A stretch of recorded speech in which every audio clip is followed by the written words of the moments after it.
அண்ணம்மா பிரியாணி மசாலா சேர்க்கும் போதே வாசம் பிரமாதமா இருக்கு, சாப்பிடும்போது சுவை அட்டகாசமா இருக்கும். அனைவருக்கும் வணக்கம். 12 ராசி அன்பர்களுக்கும் வரக்கூடிய குரு பயிற்சி. இந்த குரு பயிற்சி அப்படின்னாவே நவகிரகங்களில் இருக்கக்கூடிய தேவகுரு, 2 குரு இருக்கு. ஒரு குரு தேவகுரு, இன்னொன்று குரு அசுரகுரு. அசுரகுருங்கிறது சுக்கரன். அது மாதத்துக்கு ஒருக்க 27 நாளுக்கு ஒருக்க அப்படியே மாறி மாறி வந்துடும் 12 ராசிகளுக்கும். ஆனால் இந்த தேவகுரு 360 நாட்களுக்கு ஒரு முறை தான் தன்னுடைய இடத்தை விட்டு அடுத்த இடத்துக்கு போகும். இதில் உச்சகதி, நீச்சகதி, நட்பு, பகை அப்படின்னு சொல்லக்கூடிய இடங்கள்லாமும் இருக்கும். இப்போ இந்த குரு பயிற்சியானது தன்னுடைய உச்ச வீடான கடகத்திற்கு வருகிறது.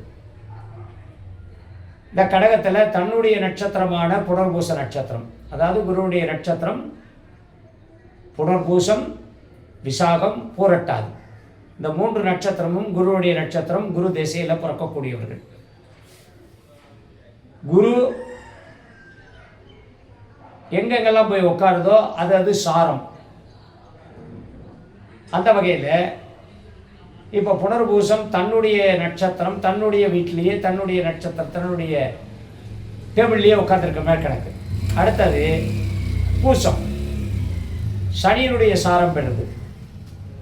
அந்த சனியினுடைய சாரம் பெறுவது இல்லாமல் கடகத்தில் நேர்கதியிலையும் அதிசார கதியிலையும் வக்கரகதியிலையும் சிம்மத்துக்கு போயிட்டு திரும்ப இந்த வருஷம் பராபவ வருஷம் பங்குனி மாதம் வரைக்கும் வக்கரகதியில் இருக்கிறது. வக்கரகதியில் இருந்தாலும் இப்போ வரக்கூடிய ராகு பயிற்சி ஒரு குறிப்பிட்ட விஷயமாக சொல்லலாம். இப்போ ஏற்கனவே சனி பயிற்சியாக இருக்குது, அது ஒரு குறிப்பிட்ட விஷயம். ஆக குரு மகரத்தில் வரக்கூடிய ராகுவையும் பார்க்கறது, மீனத்தில் இருக்கக்கூடிய சனீஸ்வரனையும் பார்க்கறது, அதே கடகத்தில் வரக்கூடிய கேது குரு கூட இருக்கு. அப்போது இந்த 3 கிரகங்களும் பரிசுத்தமாக மாறுகிறது, புண்ணிய கிரகமாக மாறுகிறது. குருவுடைய பார்வை சனி கிரகத்துக்கும், குருவுடைய பார்வை ராகு கிரகத்துக்கும், குருவோட கேது சேர்ந்ததுனால கேதுவும் ஒரு புண்ணிய கிரகமாக, ஒரு நல்ல ஒரு சுப கிரகத்தை ஒட்டின கிரகமாக மாறுது. அதனால் இதுக்கெல்லாம் யார் காரணம்? குரு, தலையாய கிரகம் குரு. இந்த குருவனுடைய பயிற்சி இப்போ ஆரம்பித்து அடுத்த வருஷம் வரைக்கும், குரு பயிற்சி நடக்கிற வரைக்கும் அந்த குருவனுடைய பார்வைக்கு சனி பகவான் வந்துடுது. அடுத்து வரக்கூடிய ஐப்பசியில், புரட்டாசி கடைசியில் ராகு மகரத்துக்கு வந்துடுது. கடகத்தில் இருக்கக்கூடிய குரு அதிசாரமாக வக்கரகதியாக நேர்கதியாக இருக்கக்கூடிய குரு மகரத்தை பார்க்கறதுனால மகர ராசிக்காரர்கள் மிகவும் புண்ணியமாக, அந்த இடத்துல வரக்கூடிய ராகு குரு சண்டால யோகத்தை வாங்கினாலும் அருமையான ஒரு செயல்பாடுகளை கொடுக்கக்கூடியவர். இது அடிப்படை. அதே போல இந்த ராசி பலன் சொல்லும் பொழுது எது பரிகார ராசி, எது யோக ராசி, எது அவயோகம், எது விபரீத ராஜயோகம் அப்படின்லாம் உங்களுக்கு சொல்கிறேன். அதன்படி அந்தந்த ராசிக்காரர்கள் அந்தந்த பரிகாரம் கிடையாது. கடவுளை நாம் பார்த்தால் நமக்கு சந்தோஷம், கடவுள் நம்மை பார்த்தால் நமக்கும் சந்தோஷம், அதுவும் சந்தோஷம். ஆக கடவுள் நவக்கிரக தரிசனம் எப்பொழுதும் தேவை. ஒரு படத்தில் சொன்ன மாதிரி மீனை சாப்பிட்டா கண்ணுக்கு நல்லது, சாப்பிடலன்னா மீனுக்கு நல்லது. அதனால் நீங்கள் கோயிலுக்கு போய் நவகிரகத்தை பார்த்தே தான் தீரணும் அப்படின்னு கம்பல்சன் கிடையாது. நம்மளுடைய சனாதனத்தில் எல்லாமே ஏற்றுக்கொள்ளக்கூடிய விஷயங்கள். அதனால் உங்களுக்கு குரு பயிற்சி சரியில்லையா, நம்மளா மனசில் நினைக்கிறோம், சரி போவோம். மற்ற விஷயத்தை விரிவான சில விஷயங்களை உங்களுக்கு பிட்டு பிட்டாக நான் சொல்கிறேன். இது ராசி பலனாக, குரு பயிற்சி பலனாக இதை நம்ம சிந்திப்போம், அனுபவிப்போம். இப்போ இது 12 ராசிகளுக்கு உண்டான பலன்களை பார்க்கலாம். அன்னம்மா மசாலா பருப்பு பொடி பொங்க சுவையில் அசத்தல், ஆரோக்கியத்தில் கலக்கல். அன்புக்கு அன்பான மீனராசி அன்பர்களே,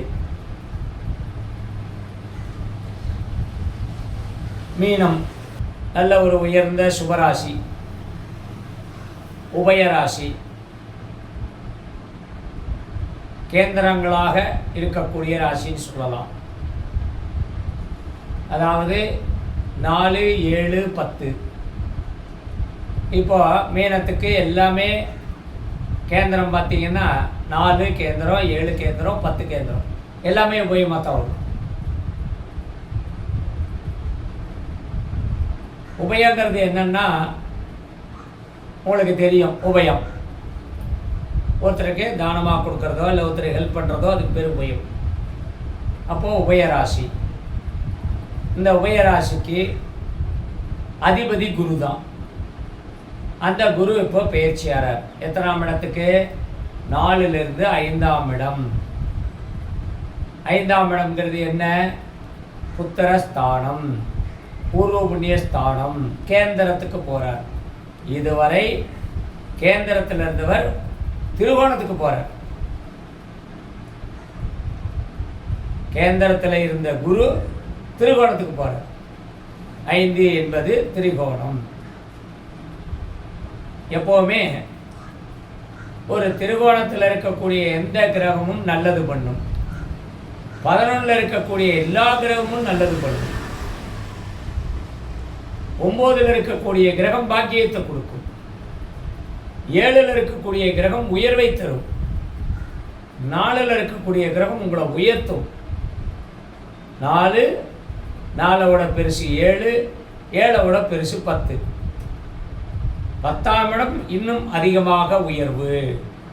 ஏனியனுடைய ஃபினிஷிங். அதுக்கு மேலே உங்களுக்கு ஏறதுக்கு படி இல்லை. ஆனால் அந்த ஏறின பின்னாடி தான் தெரியும் நீங்கள் ஏறினது தர்மமாக, நியாயமாக, கரெக்டாக ஏறினீங்களான்னு. அதர்மத்தில் ஏறினால் கீழே தள்ளிடும். நியாயமாக ஏறினால் எந்த ஒரு மனிதனும் தன்னுடைய வியாபாரத்திலேயோ உத்தியோகத்திலேயோ செய்யக்கூடிய தொழிலையோ ஓரளவுக்கு இந்த கலிகாலத்தில் குறைஞ்சது ஒரு 50% நியாயம் தர்மத்தில் ஏறினான்னா அவன் தர்ம கர்மாதி யோகத்திலேயே இருப்பான். அந்த இடத்துல இருக்கக்கூடிய கிரகம் தர்ம கர்மாதிபதி யோகத்தை கொடுக்கும். தர்மம் கர்மம். நீங்கள் தர்மம் பண்ணால் உங்களுடைய கர்மா நல்லதாக இருக்கும். அதனால தான் தர்ம கர்மம். அப்படி தர்ம கர்மாதிபதி. ஜீவனஸ்தானம் 10 தான் ஜீவனத்தை சொல்லும். உங்களுடைய வாழ்க்கையில் நீங்கள் என்ன பண்ணணும், என்ன தொழில் பண்ணணும். பொதுவாக மீனராசிக்கு அதிகபட்சம் ஆசிரியராக இல்லை அந்த ஆசிரியர் ஸ்தானத்தில் ஒரு ஹெச்ஓடியாக, ஒரு டிபார்ட்மெண்ட் ஹெட்டாக, ஒரு குழுவுக்கு தலைவராக, உங்களுடைய ஆலோசனை கேட்டு நடக்கக்கூடியவராக இருக்கக்கூடிய சூழ்நிலைகளை உருவாக்கக்கூடியது தான் உங்களுடைய ராசி. இப்போ குரு 5ல் இருக்கார். உங்களுடைய ராசிக்கு 9ஆம் இடத்தை முதல் பார்வை, அதுவும் திரிகோணம். அடுத்தது உங்கள் ராசிக்கு 11 மகரம், லாபஸ்தானம். அடுத்தது உங்கள் ராசியை. ஆக இந்த 3 இடங்களை பார்ப்பதும் குரு உட்கார்ந்திருக்கிற இடமும் ரொம்ப ரொம்ப சிறப்பு. மீன ராசிக்கு அதிகப்படியான நல்ல பலன்களை கொடுக்கக்கூடிய நேரம். ஜென்மசனி ஜென்மசனின்னு சொல்லி புலம்பி பாட்டு பாடி பல ராகங்களில் அந்த பாட்டை பாடி பாடி கட்டப்பட்டு கொண்டிருந்த உங்களுக்கு ஆறுதலாக வருகிறார் குரு.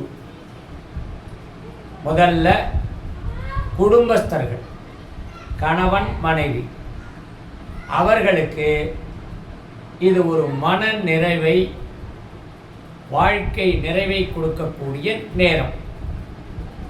எவ்வளோ பிரச்சனைகள் இருந்தாலும் நான் பொண்டாட்டி, நீ புருஷன், இவங்க நம்ம குழந்தைங்க, இவங்களுக்காக தான் நம்ம அந்த வாழ்க்கையை வாழணும் அப்படின்னு நினைக்கக்கூடிய நேரம். ஏன்னா 5ஆம் இடத்துக்கு வந்து குழந்தைங்க சம்மந்தப்பட்டுறாங்க. 11 பார்க்குறார். குடும்பத்துக்காகவே இருக்கக்கூடிய நேரம். பல விஷயங்களை மாறுதலாக, அதிசயமாக,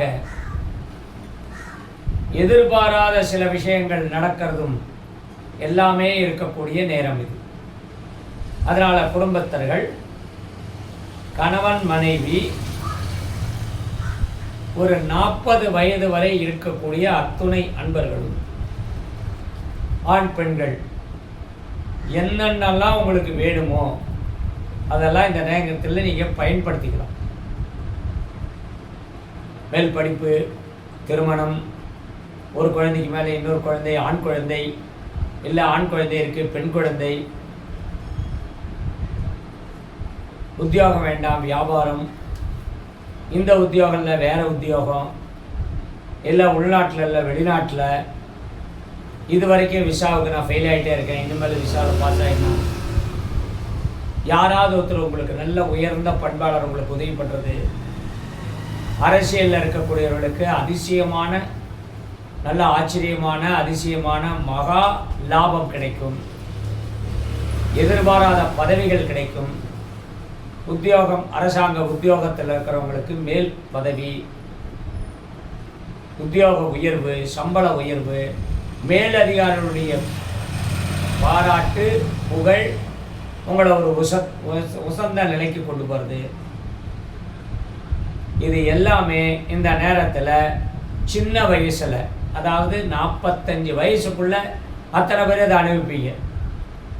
45 வயசுக்கு மேலே இருக்கிறவர்களுக்கு பல விஷயங்கள் ஏற்கனவே போராட்டமாக இருந்தவர்கள் இந்த நேரத்தில் ரொம்ப ரொம்ப அதிகப்படியான எஃபெக்ட் கொடுக்காம சாதாரணமாக இருந்தீங்கன்னா எல்லாம் நல்லதே இருக்கும்.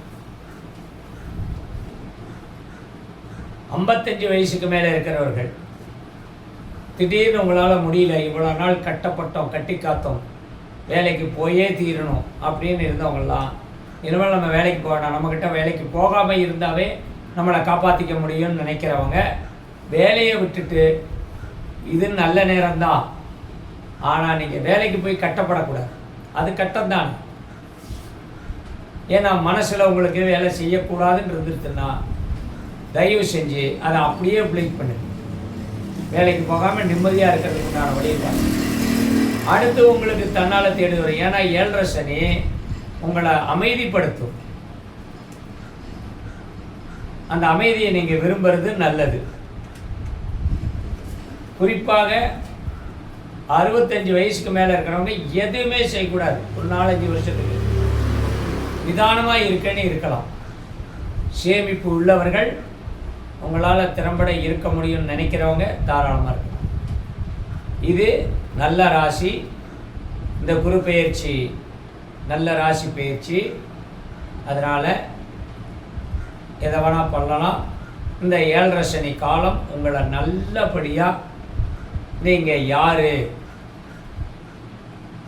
எதுக்காக வந்தீங்க பூமிக்கு, அப்பா அம்மா எதுக்கு உங்களை பெற்றார்கள், நீங்கள் யாருக்கெல்லாம் நல்லது பண்ணீங்க, இது வரைக்கும் தெரியல, இனிமேல் நாம் என்ன பண்ணணும், யாருக்கு நல்லது பண்ணணும், நம்மளுடைய உடல் என்ன, உயிர் என்ன, நம்மளுடைய நினைவென்ன, எண்ணம் என்ன, செயல் என்ன, இதெல்லாம் பண்ணணும். ஏன்னா இதுவரைக்கும் யாரையும் நம்பாமல் இருந்த நீங்கள் இப்போ இந்த 7.5 சனியில் குறைந்த அளவுக்கு அடுத்தவர்களுக்கு மதிப்பு மரியாதை கொடுத்து எல்லாத்தையும் நம்பக்கூடிய நேரம். ஆனால் இந்த 5ல் வரக்கூடிய குரு உங்களுடைய குழந்தைகள், மகன் மகளை ஒசக்கும், அவர்களுக்கு நல்ல நிலைமையை கொடுக்கும். ஆனால் அதனால் உங்களுக்கு ஏதாவது பிரயோஜனமானால் அதெல்லாம் கிடையாது. அவங்க நல்லா இருப்பாங்க. முக்கியமாக சொல்லணுன்னா, இந்த ராசிக்காரர்கள் இப்போ போய் சாமிகிட்ட போய் வேண்டுறீங்கன்னா, சாமிக்கு முன்னாடி போகிறீங்க, கோயில் தரிசனம் போகிறீங்க, திருப்பதிக்கு போகிறீங்க. இப்போ தான் ஃபேமஸ் ஆச்சே திருப்பதி, திருச்செந்தூர், பழனி, எந்த கோவிலுக்கு போனாலும் அங்கே போய் சாமி முன்னாடி சாமியை மட்டும் தரிசனம் பண்ணுங்க. சாமியை தரிசனம் மட்டும் பண்ணுங்க. அங்கே போய் என் பையனுக்கு நாளைக்கு அது கிடைக்கணும், என் பொண்ணுக்கு நாளைக்கு இது கிடைக்கும், இந்த வேண்டுதலே வேண்டாம். எந்த அளவுக்கு உங்களுக்கு மனசில் அந்த தரிசனத்தினுடைய பலன் மட்டும் உங்களுக்கு கிடைச்சா போதும்னு நினைக்கிறீங்களோ அதுலேயே எல்லா விஷயமும் உங்களுக்கு கிடைச்சிடும். அதனால் அதை மட்டும் செயல்படுத்துங்க. குறிப்பாக இந்த ராசியிலே இதுவரை இருந்த மாமனார் மருமகள், மாமியார் மருமகள், மருமகள் மாமியார், அவர்களால் இருந்து வந்த அந்த பிணக்கு, சில சங்கடங்கள், சில சண்டை சச்சரவுகள், உங்களுடைய நல்ல மனம், நல்ல விஷயம் தெரிந்து நீங்கள் பெரியவர்கள், உங்களுக்குத்தான் அதிகமாக எல்லா பவரும் இருக்குது, நீங்கள் பார்த்து செய்கிறதான்னு நினச்சி உங்களுக்கு மரியாதை கொடுப்பாங்க, உங்கள் கணவருக்கு மரியாதை கொடுப்பாங்க, உங்களுக்கு மரியாதை கொடுப்பாங்க, உங்கள் மனைவிக்கு மரியாதை கொடுப்பாங்க. அதனால் கொஞ்சம் அதிசயமெல்லாம் நடக்கும். அதுக்கெல்லாம் தனியாக சப்ஜெக்ட் இருக்குது, அதுக்கெல்லாம் தனியாக பரிகாரமே இருக்குது. ஆனால் அதெல்லாம் யாரும் கண்டுக்கிறது இல்லை. தங்கம் கொட்டி கொட்டி பவுனாக கொடுத்தா கூட மதிக்காத மருமகளும் உண்டு, பாசம் வைக்காத மாமியாரும் உண்டு. ஏன்னா அது பூர்வ புண்ணிய ஸ்தானம்னு சொல்லுது. இந்த காலத்தில் எந்த ஸ்தானமும் வேலை செய்யாது. ஏன்னா இந்த காலத்தில் ஈகோ தான் வேலை செய்யும். ஒரு காலத்தில் காதலுக்கு கரெக்டாக பார்த்தோம், மாமனார் மாமியார் பிரச்சனைக்கு பார்த்தோம், மாமியார் மருமக பிரச்சனைக்கு பார்த்தோம், கணவன் மனைவி பிரச்சனைக்கு பார்த்தோம், சகோதர பிரச்சனைக்கு பார்த்தோம். ஆனால் இந்த காலத்தில் கணவன் மனைவி பிரச்சனையை மட்டும்தான் பார்க்க முடியும். மாமியார் மருமக பிரச்சனை பார்க்கவே முடியாது. எந்த கணக்குலையும் வரல. சொல்கிறது அத்தனையுமே கண்டிப்பாக நம்பாதீங்க யார் சொன்னாலும். ஏன்னா இந்த காலத்தில் எல்லாமே ஈகோ. வசதி இல்லாத இடத்துல பொண்ணை கல்யாணம் பண்ணுறேன்னு சொல்லுவாங்க போய், எனக்கு இதுவும் பண்ணவனா என் பையனுக்கு அப்படியே வந்தால் போடுவாங்க. ஆனால் அந்த பொண்ணு அப்படியே வராது. அந்த பொண்ணு மனசுக்குள்ளே பல விஷயங்களை வச்சுட்டு தான் வரும். உங்களுக்கு வேணால் நகை தேவையில்லாமல் இருக்கலாம், எந்த வசதி வாய்ப்பு தேவையில்லாமல் இருக்கலாம். ஆனால் அந்த பொண்ணு வந்தால் ஒரே குறிக்கோளோடு தான் வரும், நான் தான் இந்த வீட்டுக்கு பெரியவன், மற்றவங்களாம் என்னை விட கீழே தான். அப்படின்னா நீங்கள் என்ன பண்ணி பிரயோஜனம்? இதில் என்ன அது வேண்டாம் இது வேண்டாம்னு சொல்லி எனக்கு இப்படி வந்தால் போதும் அப்படி வந்தால் போதும். இப்போ கல்யாணத்துக்கு அப்படிலாம் பேசுகிறாங்க. அதே போல் நான் எதுவுமே வாயை தொடர்ந்து பேச முடியாது, அப்படியே அமைதியாக இருந்துக்கிறேன், ஏதோ அவங்க பாட்டுக்கு அவங்க விஷயத்தில் இருக்கட்டும் அப்படின்ற மாதிரி சொல்லி சமாதானமாக போகிறவங்க, அதுவும் தவறு. தப்பை சுட்டி காட்டணும், அப்போ தான் அவங்க திருந்துவாங்க. திருந்தலைன்னா பரவாயில்ல, கொஞ்சம் கொஞ்சமாக கிழியிறது, ஒரேடியாக கிழித்து ரெண்டாக கட் பண்ணி தைச்சிக்கலாம். ஓகே, அந்த மாதிரி தான் இருக்கணும். இது குரு பயிற்சி பலன். நல்ல இடத்துல குரு பயிற்சியாக இருக்குது, நல்ல விஷயங்கள் நிறையா நடக்குது. அதை மட்டுமே மனசில் சிந்திங்க, அதையே அனுபவிங்க. குரு உங்களுக்கு நல்லதே செய்யும். தரமான மணம் நிறைந்த சுவை மிகுந்த சாம்பார் பொடி அன்னம்மா மசாலா பயன்படுத்தவும்.